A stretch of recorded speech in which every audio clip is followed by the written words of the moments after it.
साथियों नमस्कार। गजब हो गया है, फिल्म इंडस्ट्री में गजब हो गया है।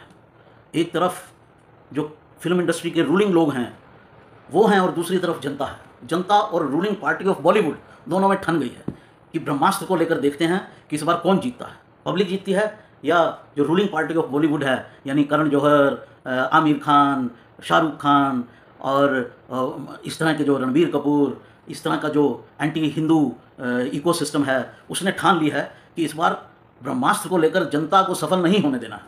आमिर खान ने तो अपनी हार मान ली है, लेकिन जो करण जौहर हैं वो वैसे लोगों में नहीं हैं, आसानी से हार नहीं मानेंगे, पूरी तलवार तान कर खड़े हैं कि जनता को हरा कर दिखाऊंगा। दरअसल ब्रह्मास्त्र के रिलीज़ होने के बाद एक नई कंट्रोवर्सी पैदा हो गई है कि ब्रह्मास्त्र की बॉक्स ऑफिस पर आखिर कमाई कितनी हो रही है। जो प्रोड्यूसर्स हैं फिल्म के, उन्होंने कहा कि पहले 2 दिन में हमने 100 करोड़ कमा लिए। एग्जाम्पल में बात कर रहे हैं, अभी तो वीकेंड पूरा हो चुका, नई फिगर आएंगी। उन्होंने कहा कि हमने पहले 2 दिन में 100 करोड़ कमाए। जनता कह रही है कहाँ से कमाए, हॉल तो खाली हैं, टिकटें बिक नहीं रही हैं, तो कहाँ से कमाए। कंगना रनौत ने आग में घी का काम कर दिया है, घी डाल दिया है। उसने कहा है कि 70% जो फिगर दी जा रही हैं प्रोड्यूसर्स के द्वारा वो फज्ड हैं, वो नकली हैं, वो झूठी फिगर दे रहे हैं। झूठी फिगर क्यों दे रहे हैं? क्योंकि उनको दिखाना है कि बायकॉट का कोई फ़ायदा नहीं हो रहा है, फिल्म तो फिर भी चल रही है, बायकॉट लॉबी जो है वो फेल हो गई। अब फेल हो गई या पास हो गई ये तो अब देखा जाएगा किसकी फिगर ठीक है, लेकिन लड़ाई जोर से मची है। दरअसल इस बार दोनों ने ठान ली है, पब्लिक ने भी ठान ली है और बॉलीवुड ने भी ठान लिया।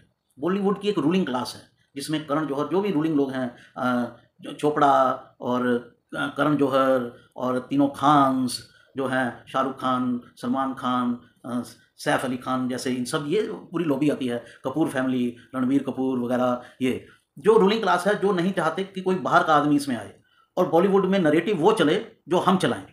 और वो नरेटिव क्या है? वो नरेटिव है एंटी हिंदू। क्योंकि आप भरपूर फिल्मों में देखते होंगे कि हिंदुओं का मजाक उड़ाया जाता है, हिंदू देवी देवताओं का मजाक उड़ाया जाता है और जो शांति प्रिय रिलीजन है उसका महिमा मंडन किया जाता है, आतंकवाद का महिमा मंडन किया जाता है, उनके आतंकवाद को जस्टिफाई किया जाता है। तो ये नैरेटिव है बॉलीवुड का और हिंदू अब इससे आजिज आ चुका है। उसने कमान संभाल लिया कि इनको इनकी जो है औकात दिखाकर मानेंगे।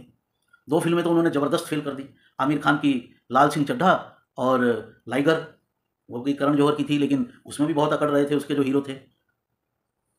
तो साहब उसके बाद इस बार करण जौहर ने ठाना है कि मैं इस फिल्म को, ब्रह्मास्त्र जो है, इसको सफल करके ही मानूंगा, चाहे मुझे साम दाम दंड भेद कोई भी नीति अपनानी पड़े। और उसी नीति का तरीका है, और ये खाली करण जौहर अकेले नहीं है, पूरा बॉलीवुड का वो इकोसिस्टम है जो एंटी हिंदू है और प्रो जिहादी है, उसने ठाना है।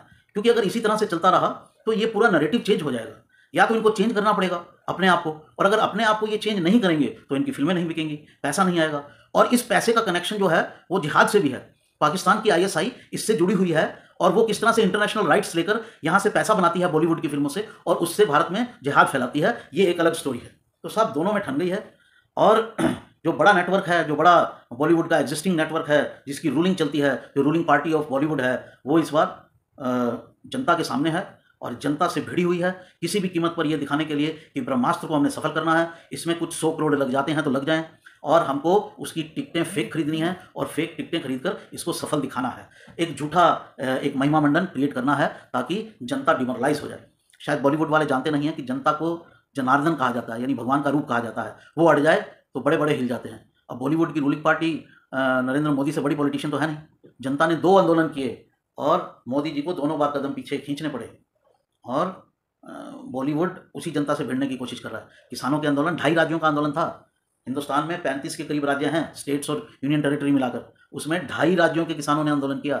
हरियाणा, पंजाब और आधा उत्तर प्रदेश, और वो भी पश्चिमी हिस्सा, आधा भी नहीं है, 2.25 राज्यों के। और अल्टीमेटली मोदी जी ने कदम वापस ले लिए। उसी तरह से सीए पर आंदोलन हुआ, लेकिन वहाँ पर भी अब उस कानून को ठंडे बस्ते में डाल दिया गया है, आगे क्या होगा देखा जाएगा। तो साहब जब मोदी जी जैसे खाटी और राजनीति के चतुर खिलाड़ी जानते हैं जनता की ताकत को, तो आप कौन होते हैं? देखते हैं किस मुकाम तक ये लड़ाई जाती है, लेकिन खूब जमी हुई है, जंग तेजी पर है। साथियों, ये था हमारा आज का विश्लेषण। आप देख रहे हैं कि हम लोग अलग अलग समाज के अलग अलग पहलुओं पर, जो समाज को प्रभावित करते हैं सांस्कृतिक रूप से, धार्मिक रूप से, आर्थिक रूप से, राजनीतिक रूप से, उन सब विषयों पर अलग परिप्रेक्ष्य से आपके सामने खबरें लेकर आते हैं। कृपया मेरे चैनल को सब्सक्राइब कीजिए, अच्छी से अच्छी खबरें मिलेंगी, खबर के पीछे की खबर मिलेगी।